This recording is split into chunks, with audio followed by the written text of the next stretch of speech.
चलो फिर एक बार हम मोदी सरकार बनाते हैं। चलो मिलकर साथ आगे देश को बढ़ाते हैं। भारतीय जनता पार्टी का ये गाना शायद राज्यों के लिए बनाया गया है। तभी तो 2014 के बाद से अब तक 7 राज्यों में बीजेपी ने भगवा पताका लहराया है। ऐसे राज्य जो राज्य भाजपा की झोली से फिसल गए, फिर भी भाजपा अपनी सरकार बनाने में कामयाब रही।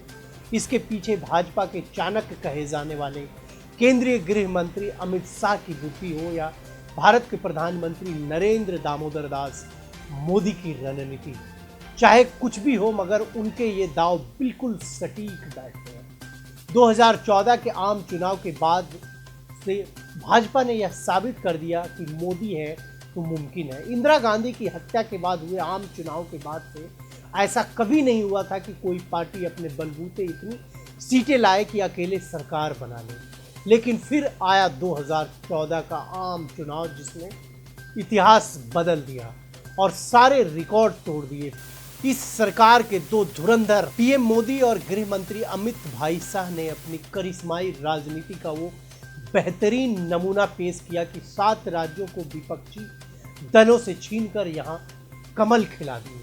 ऐसे मौके भी आए जब सिर्फ पंजाब को छोड़कर पूरे उत्तर भारत में भाजपा खुद या अपने सहयोगी दलों के साथ सरकार में थी। भाजपा जब सरकार में आई, उससे पहले बीजेपी शासित राज्यों की संख्या 7 थी, मगर मोदी और शाह की जोड़ी ने ऐसा कमल खिलाया कि 2018 तक 21 राज्यों में भाजपा विराजमान हो गई। आइए कुछ करीब से देखें 2014 के बाद भाजपा ने कैसी सेंधमारी कर विपक्षी दलों की सरकार को उखाड़ फेंका और सत्ता की बागडोर अपने हाथ में ले ली। शुरुआत होती है अरुणाचल प्रदेश से। साल 2016 में 37 वर्षीय पेमा खांडू कांग्रेसी मुख्यमंत्री के रूप में शपथ लेते हैं। 60 सदस्यों की विधानसभा में 47 विधायक थे। मुश्किल से 2 महीने हुए और मुख्यमंत्री ही 45 विधायकों के साथ भाजपा के नेतृत्व वाली north east democratic alliance party के साथ आ गए। फिर 29 दिसंबर 2016 को पीपीए से सस्पेंड होने के बाद पेमा खांडू 33 विधायकों को लेकर भाजपा में शामिल हो जाते हैं और अरुणाचल प्रदेश में आ जाती है भारतीय जनता पार्टी की सरकार। गौरतलब है कि 2019 के चुनाव में भी भाजपा ने पेमा खांडू के नेतृत्व में 60 में से 41 सीटें जीतकर अपने बलबूते सरकार बनाई। फिर बारी आई बिहार की।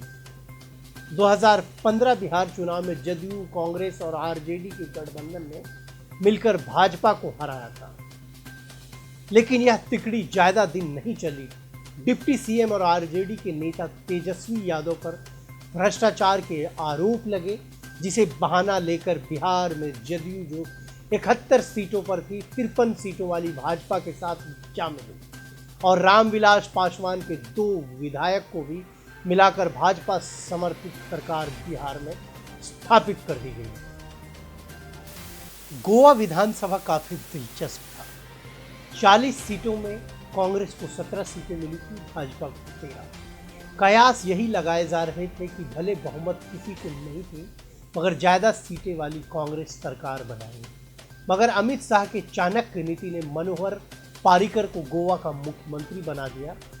इसमें उनका साथ दिया छोटी पार्टियों और निर्दलीय विधायकों ने। बाद में 2019 चुनाव में कांग्रेस के 10 विधायक भाजपा में शामिल हो गए। उन विधायकों को सरकार का हिस्सा बनाकर अब भाजपा गोवा में बहुमत हासिल कर चुकी है। गोवा की तर्ज पर ही मणिपुर में भी भाजपा की सरकार बनी। बहुमत किसी को नहीं थी, लेकिन छोटी पार्टी और निर्दलीय विधायकों के साथ से 60 में से 28 सीटें हासिल करने वाली कांग्रेस सरकार बनाने से रोक दी गई। 21 सीटों पर जीती भाजपा ने नागा पीपुल्स फ्रंट और अन्य पार्टियों से मिलकर सरकार बना ली। मेघालय में भाजपा का आना अप्रत्याशित था, क्योंकि 60 सीटों में भाजपा को महज 2 सीटें मिली थी। राज्य में अकेली बड़ी पार्टी के रूप में उभरी कांग्रेस को 21 सीटें मिली थी, लेकिन यहाँ भी भाजपा के फेंके पासे ने अपना जादू दिखाया। 5 पार्टियों और एक निर्दलीय गठबंधन से 34 का जादुई आंकड़ा भाजपा ने छू लिया। और मेघालय में भाजपा समर्थित सरकार आ गई। 2018 के कर्नाटक विधानसभा चुनाव जो कांग्रेस के साथ होता आया था वो भाजपा को भी जीतना पड़ा। 104 सीटों के साथ सबसे बड़ी पार्टी होने के बावजूद भाजपा 7 विधायकों की कमी की वजह से सरकार नहीं बना पाई। भाजपा को रोकने के लिए कांग्रेस ने जेडीएस से गठबंधन कर लिया और कुमारस्वामी को मुख्यमंत्री बना दिया गया। लेकिन मोदी शाह की जोड़ी इस पर नजर बनाएंगे। कर्नाटक में ऑपरेशन लोटस चलाया गया और कुछ वक्त के बाद कांग्रेस और जेडीएस के 17 विधायकों ने भाजपा का दामन थाम लिया और 2019 में कुमारस्वामी की सरकार गिर गई। यहाँ बीएस येदियुरप्पा ने भाजपा की सरकार का नेतृत्व किया। 230 सीटों वाली मध्य प्रदेश में 2018 के चुनाव में कांग्रेस सबसे बड़ी पार्टी बनकर उभरी।